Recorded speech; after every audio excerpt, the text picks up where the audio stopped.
Mesdames et messieurs, merci de choisir HK6 Télévision. C'est parti pour ces nouveaux numéros de Littératura. Vous le savez, le livre constitue notre champ d'action. Et aujourd'hui, nous avons le plaisir de vous présenter un nouvel ouvrage intitulé « Envers et contre tous, j'ai épousé un mythomane ».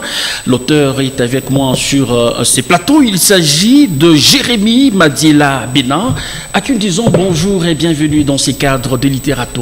Bonjour estimé, bonjour également à tous ceux qui nous suivent de partout dans la ville de Lubumbashi et bien sûr ailleurs parce que HK6 c'est partout dans le monde. Merci bien. Vous êtes un doctorant en droit des affaires et de l'environnement de l'université de Lubumbashi, défenseur judiciaire au syndic de Lubumbashi, assistant de second mandat à l'ISP. L'auteur est également un verru de la littérature et la rhétorique. Vous enseignez dans plusieurs établissements d'enseignement supérieur et universitaires de Lubumbashi. Vous êtes donc inspecteur des droits humains, affilié à l'IRDH et coordonnateur national de l'association de juristes VIMAD, juré, et vous avez à votre actif plusieurs ouvrages. Ce livre, il s'agit donc d'un roman qui contient 116 pages. Dites-nous, cher auteur, envers et contre tous, j'ai épousé un mythomane. Comment cela est arrivé ? Alors, le livre est arrivé parce que c'est un livre d'inspiration des faits réels que je connais dans la ville de Lubumbashi et à Matadi. Et donc, je me suis dit qu'il fallait mettre cela sous forme d'un roman. Et on a essayé d'ajouter des éléments pour embellir dans les styles, envie que la lecture soit un peu plus plaisante. Et donc, c'est parti de là. Mais déjà, j'ai un attachement profond avec la littérature. Déjà, très jeune, j'aimais déjà écrire. Donc, j'ai commencé l'écriture à l'âge de 14 ans, où j'ai publié mon premier recueil, un essai sur le portrait d'un moniteur, d'un encadreur, celui qui est devant les enfants. Et donc, c'est parti de là. Alors, avec le droit que nous avons fait par la suite, l'écriture des articles. Et en 2020, je me suis dit, mais pourquoi pas revenir à mes passions d'enfant, c'est-à-dire retourner dans les fonds de la littérature. Donc, je commençais par publier un roman aux éditions universitaires européennes. J'ai publié ensuite un essai sur la rhétorique au chevet de mots. Et actuellement, je reviens avec Envers et contre tous, j'ai épousé un mythomane. Alors ici, vous parlez de l'amour dans ces romans. Oui, un amour flamboyant, parfois douloureux. Oui, je parle de l'amour parce que l'amour, il est bien des choses qui peuvent rendre les hommes malheureux. Et je crois que l'amour fait partie de ces choses. Lorsqu'on ne sait pas les maîtriser, lorsqu'on ne sait pas matérialiser, ce sont ces choses-là qui amènent du chagrin, qui amènent de la douleur. Et donc j'aimais également, j'ai vraiment voulu montrer que l'amour, c'est très bien, mais il faut savoir quand c'est décidé, avec qui se mettre ensemble et pourquoi. Parce que si au départ, les intérêts que nous mettons dans ces relations ne sont pas clairs, nous risquons d'avoir beaucoup de désagréments. Alors, dans ces romans, il y a Caleb Kia, qui est pratiquement un personnage détail, qui joue un rôle important dans ces romans. Comment est-il parvenu à entrer dans une relation qui, par la suite, était devenue dégueulasse ? Quand je commence les romans, j'ai dit une phrase pour répondre à votre question. J'ai dit, dans ces mondes fragiles et en quête de perfection, fermer son cœur à l'amour est un crime. Alors, c'est l'histoire de cette dame qui s'est consacrée aux études. Elle s'est dit, non, moi je dois étudier, je dois finir. Et après les études, elle s'est dit, je dois chercher un mari, comme c'est dans la coutume. Et il y a ces personnages-là, Caleb Kia, qui va faire son entrée en jeu. C'est un homme beau, grand détail. Un homme qui s'est fait passer pour un banquier, un fils très riche qui a réussi un héritage de ses parents. Bien positionné dans la société. Bien positionné dans la société, l'archétype parfait de l'homme idéal, un homme charmant, un homme qui est prêt à tout, qui donne des cadeaux et tout ça. Et donc la femme sera en tout cas portée par ces mensonges-là. Ah, c'était un mensonge. Ah, oui, vous le dites dans ces romans. Oui, je l'ai dit dans ces romans, ne sachant pas qu'en réalité, derrière ces rêves, il y avait plutôt un cauchemar. Et donc c'est aussi un cri d'alarme contre l'effet des apparences, contre tout ce qui a en tout cas, a priori, parce que tout ce qui brille n'est pas forcément de l'or. Alors, qu'est-ce qui s'est passé quand l'homme s'est présenté avec toutes les potentialités possibles? Et au finish, la fille s'est rendue compte qu'elle avait affaire à un mythomane. Oui, au départ, en tout cas, les signaux d'alarme étaient là, présents. Et je voulais également mettre un accent sur le fait que dans la société, il est important pour nous de prêter oreille à ce qu'on nous dit. Il est vrai que la plupart des cas, ceux qui viennent devant nous peuvent être porteurs d'un message pour nous décourager, pour faire en sorte que nous n'allons pas de l'avant. Mais il est des moments où l'on peut avoir des autres, des messages, des conseils qui peuvent nous permettre d'avancer. Et donc la dame ici, qu'on n'a pas identifiée nominativement, c'est elle qui s'exprime dans les romans. Elle s'exprime avec la première personne du singulier léger, c'est elle qui parle dans les romans. Et donc elle dit également qu'elle n'a pas prêté oreille aux conseils.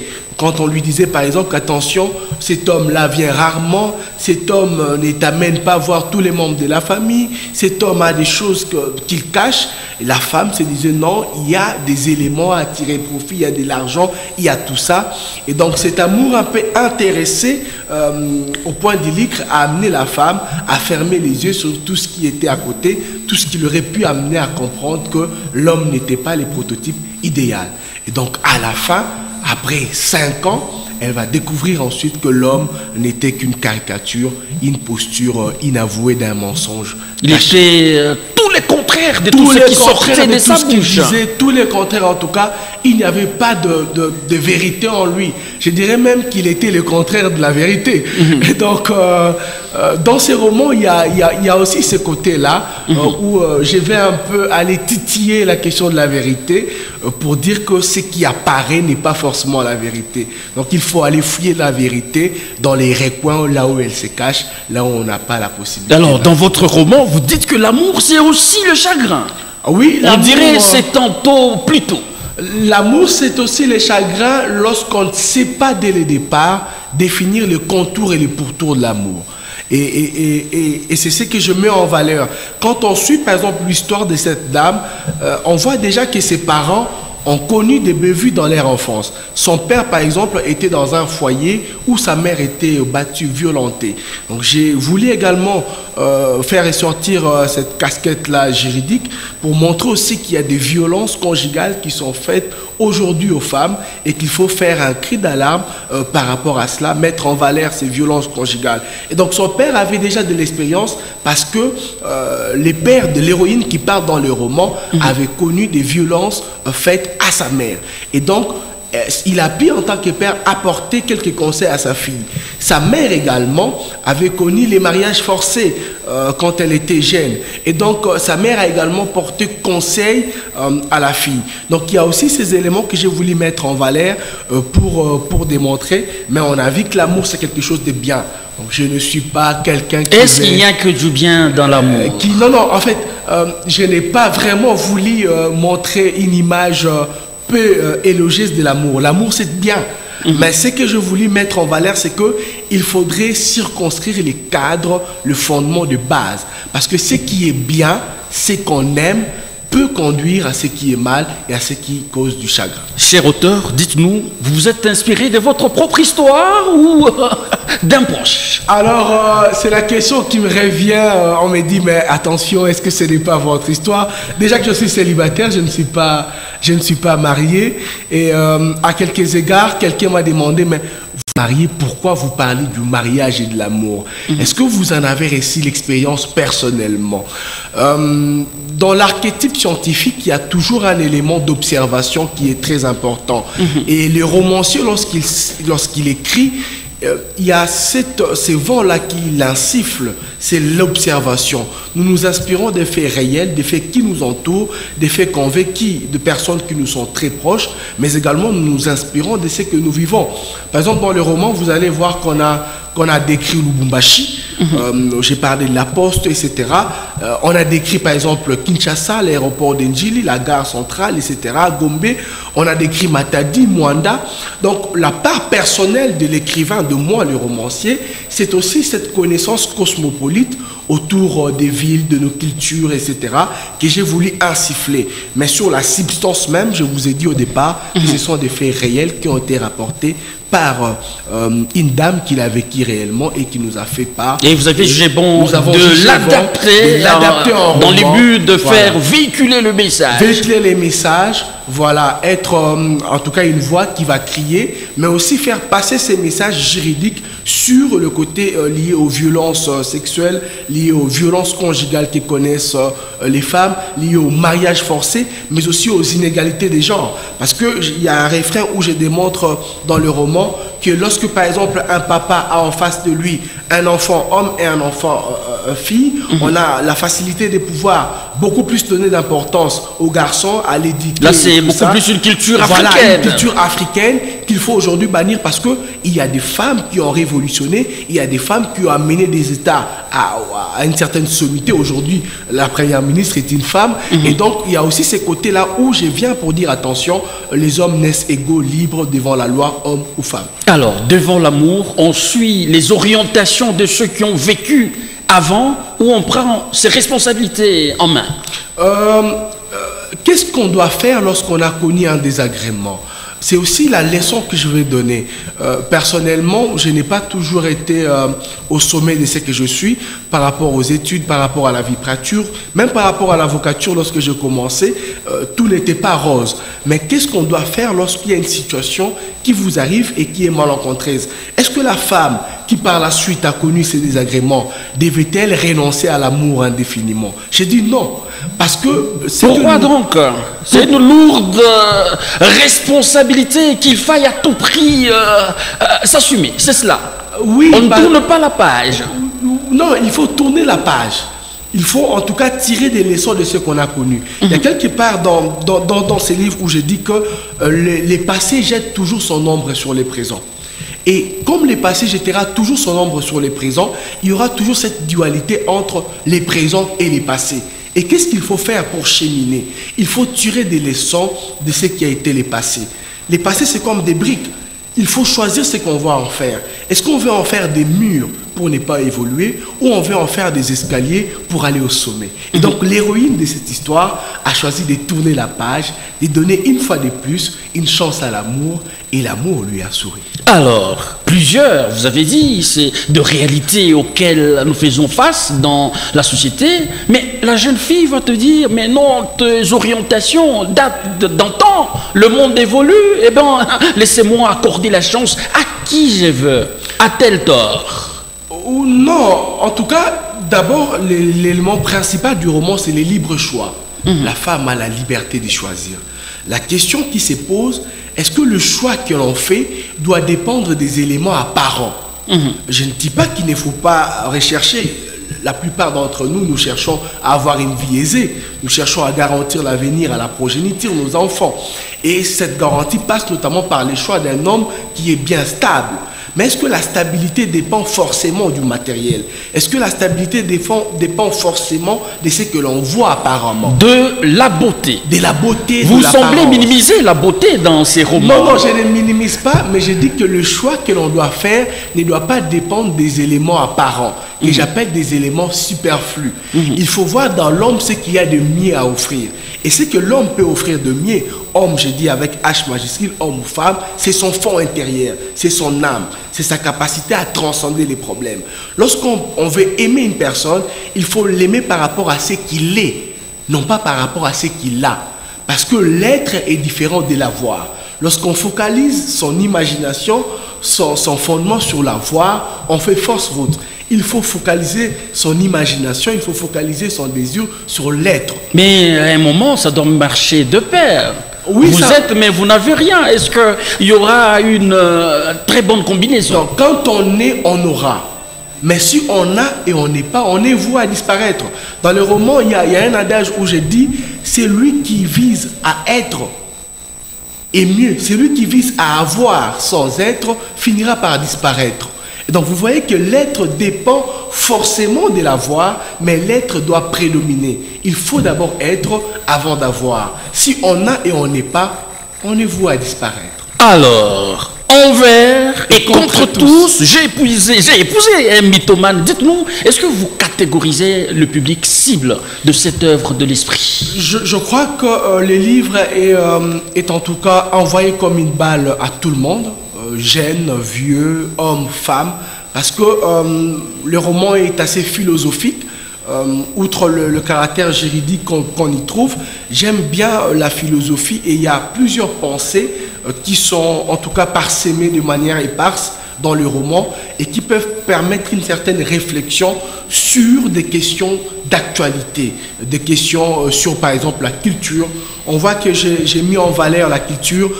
On trouve par exemple dans le roman quelques refrains lancés par exemple dans nos langues traditionnelles. Les Lingala est mis en valeur, les Tsholuba, les Swahili, les Kikongo.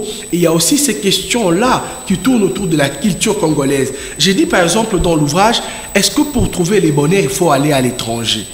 Parce qu'à un moment, l'homme va promettre à la femme d'aller en Suisse. Et la femme sera affabilée par le voyage en Suisse. Un bon mensonge, si seulement si ça prenne effort. Oui, un bon mensonge. La ligne de miel à Marbella. Alors qu'ici, à Goma, nous avons par exemple des endroits touristiques qu'on peut visiter. À Mwanda, par exemple, au Congo central, nous avons la plage et tout ça. Est-ce qu'on ne peut pas se focaliser à mettre en valeur notre patrimoine culturel, notre patrimoine touristique? Cher auteur, vous promettez à quelqu'un que nous allons passer des bons moments à Kasenga, alors qu'à côté, l'autre nous parle de Paris. Les choix? Les bonheurs ne dépendent pas forcément du lieu. Les bonheurs dépendent de ce qu'on a attiré du lieu où nous nous trouvons. En tout cas, dans cette République démocratique du Congo, ils ont 2 345 000 km², il y a du beau à voir, il y a du beau à visiter.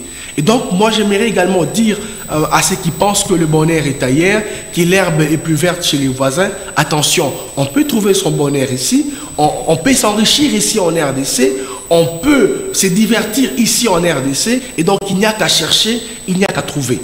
Alors, vous avez une référence dans le monde littéraire qui constitue pour vous la référence? Éric Emmanuel Schmitt. C'est un auteur que j'aime beaucoup. D'abord, c'est en tout cas un auteur qui est très philosophique quand vous lisez ses livres. Après, à part Éric Emmanuel Schmitt, en RDC, parce qu'il faut être également congolais. Ici, par exemple, je me suis beaucoup plus inspiré des Amenga. Bon, pas par rapport à ces romans, mais il y a un autre roman que j'ai écrit, Nkodia, ou La danse des escargots. On voit que je me suis plus inspiré sur Zamenga, qui a vraiment essayé de mettre en valeur le patrimoine culturel congolais, etc. Mais j'ai lu beaucoup d'auteurs, Kamara Ley, Aimé Césaire, etc. Mais sur le plan, c'est plus Éric Emmanuel Schmitt, le côté philosophique, et Zamenga sur la mise en valeur du patrimoine culturel. Est-ce que vous avez l'impression d'être le premier à aborder cette thématique? Non, je ne suis pas le premier. Je ne peux pas prétendre être le premier. Mais je sais que j'apporte une pierre de plus dans l'édification. Et dans la littérature comme dans la science, la littérature elle est évolutive autant que la science est évolutive. Et chacun d'entre nous a ses devoirs d'apporter une pierre à l'édifice. Et donc en écrivant ces romans, je me dis que je ne suis pas les premiers, mais j'apporte quand même... Qu'est-ce que vous avez apporté concrètement qui n'a pas été dit par les autres? Par les autres. Oui. La particularité de votre ouvrage. La particularité vient d'abord de moi. Parce que chaque homme a une philosophie, chaque homme a un regard. Autant il y a d'écrivains, autant il y a des regards.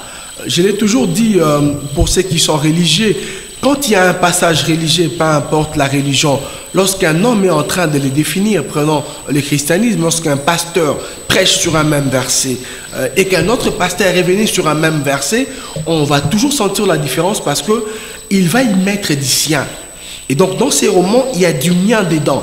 Et ces miens-là est déjà un élément qui marque la différence. Mon style d'écriture, ma façon de penser, la philosophie que j'ai mis de manière éparse dans l'ouvrage apporte un nouveau regard sur ces concepts. Et donc, j'invite les lecteurs à pouvoir s'y plonger.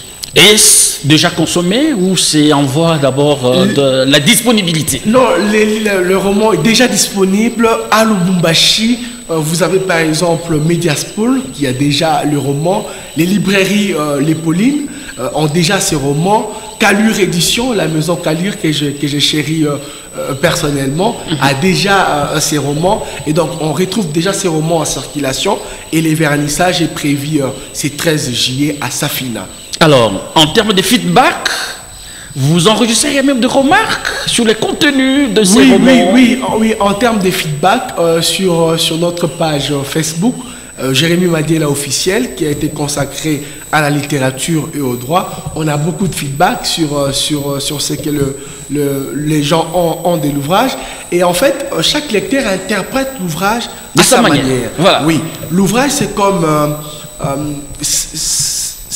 de l'art en fait, c'est comme un portrait. Et quand on est devant une image, devant de l'art, on a des leçons qu'on peut y tirer. Et donc, dans les livres, il y a aussi des leçons que l'auteur n'a pas, que moi je n'ai pas lorsque j'écrivais. Et la personne vous dit, mais maître, lorsque j'ai lu votre roman, je me dis également qu'il y a telle leçon à tirer. Je me dis, waouh, je ne l'avais pas vu de cette manière-là. Et c'est ça également la beauté de l'écriture et de la littérature. C'est qu'on communique forcément avec les lecteurs et on a des regards qu'on peut avoir de l'ouvrage, un regard nouveau, un regard transcendant qu'on n'aurait pas soi-même en tant qu'écrivain d'écrire de son propre ouvrage. On doit préciser que vous n'êtes pas votre première expérience. Pourquoi écrivez-vous personnellement? Pourquoi j'écris personnellement? Pour des raisons. J'entends beaucoup d'écrivains dire qu'on écrit par passion. Oui, c'est par passion, premièrement. Et deuxièmement, j'écris parce que je pense que la littérature peut être un moyen efficace pour mettre en valeur des thématiques, pour être une voix des sans-voix, pour aussi questionner la société sur des questions pratiques. Il y a un ouvrage qui va paraître en décembre, Le cœur de la forêt bas sous terre. Et dans ces romans qui va paraître, je parle de la protection de l'environnement. Je parle par exemple de la forêt du Mayombe. Je parle de tourbières de Mayombe, mais aussi au Katanga, je parle de la forêt communautaire des Miyombo. Et on voit que cette question-là est une question d'actualité. La coupe illégale de bois, le travail des enfants dans les mines. Vous voyez que ce sont des questions d'actualité auxquelles on doit s'épancher. Et en tant que littéraire, je crois qu'il est également de mon devoir de me dire attention, quelle est l'appréhension du littéraire, quelle est l'appréhension d'un homme de droit par rapport à ces faits sociétaux. Et donc, dans ce roman, vous avez vu qu'on a mis en valeur le droit de la femme, etc. Et dans le roman qui paraît en décembre, on est autour de l'environnement, la préservation de la biodiversité, mais également la question de la gestion des minéraux, le développement durable. Donc, ce sont ces questions-là qui me torturent et je me dis que l'écriture est un moyen efficace pour faire entendre ma voix. Alors, par rapport à l'esprit de votre roman, à quel niveau on parle de envers et contre tous? Envers et contre tous, pour faire simple, c'est quelqu'un qui fait tout vent, tout fait. C'est-à-dire quelqu'un qui va tout droit dans le mur, qui ne veut pas entendre conseil. Et envers et contre tous, c'est cette dame-là, c'est elle qui narre son histoire. C'est-à-dire qu'elle s'est mariée avec cet homme malgré que son père était réticent, malgré que sa mère était réticente, malgré que ses amis avaient dit qu'attention, cet homme-là, on ne le voit pas d'un bon œil, malgré que son chef d'entreprise même lui a dit qu'attention. Et donc la femme a dit non.